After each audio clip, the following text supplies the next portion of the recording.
What's up, YouTube? Dan the Clickman here, clicking into this short point-and-click adventure. When I say short, I mean short. It only took me a little over 6 hours to platinum this game. So let's see how this game is. Also, why are all European folk tales like weirdly dark and or depressing? There once was a boy who liked to suck his thumbs. His mother asked him to stop, but he wouldn't. So she cut off his thumbs. Now he has no thumbs. Good night. We play as Tove, the older sister who takes care of a lot of things in her family's life, helping out the dad, Henrik, and watching over her younger brother, Lars, who seems a little off, but not in a bad way. We get home and learn the mom has left this mortal coil and read a bedtime story with some annoying flickering due to the perspective shift. Then, after we help Lars go to the outhouse, a creepy giant monster starts breaking the house apart. We chuck a Molotov at the monster, but this sets the house on fire and traps Henrik under some rubble, forcing us into the basement to hide and figure out another way to escape. After some finagling to get a sled, we head off into the woods, where Lars gets kidnapped, and we end up warping into another dimension. Lars has been kidnapped by the Raven Giant from the bedtime story in order to use his life force to convert the Raven's son into a human.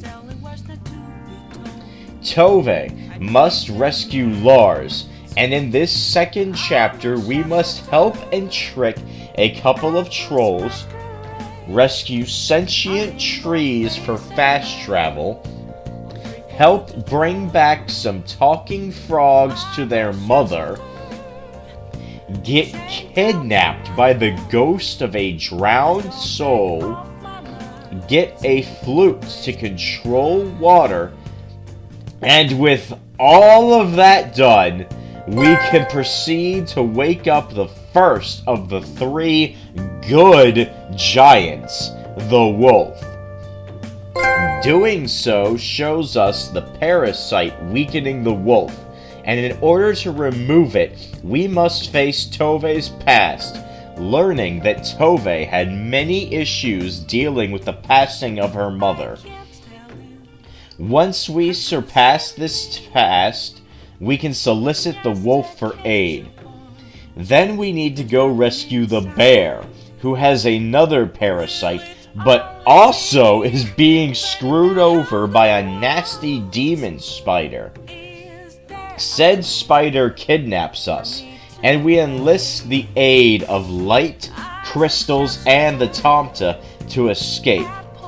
And then the bear can eat the demon spider.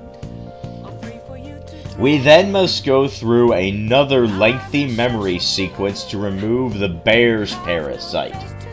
With the second giant awoken, we can then must help us find a spiritual mushroom herbalist, where we gain masks to let us become unseen and see the unseen, and can make a proper cure to save the final giant, the stag. With the trio awoken, they can open up the portal to send us to the Raven's castle, and at the same time, Henrik escapes from under the rubble and makes his way to the castle in the real world.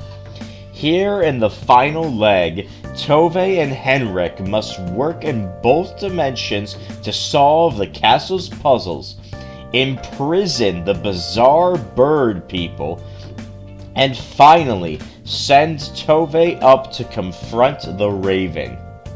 We get cursed to see the events leading up to Lars being born, and the final few moments of the mother, which also allows Lars and the Raven's son Roki to rebel and restore Lars to good health.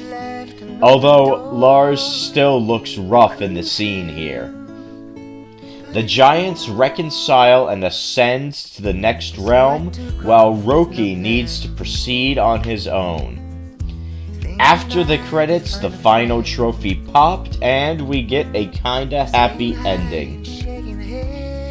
So, the game is simple, as are most point-and-click adventures, but there aren't so many weird leaps in logic to solve puzzles, with the only two that feel off are both in the well, using the comb as a ladder in a specific unclear spot, also because it's way bigger than you are at the time, and then using the fishing hook as a throwable from a weird spot. The game has some stuff that is funny, and is unique in the way that there's equal parts disturbing, though I would have liked more voice acting. Yeah, go figure, somehow Pajama Sam, a game series older than I am, had full voice acting and better animations than this game from just a few years ago. But the game was short and sweet, so I can't complain too much.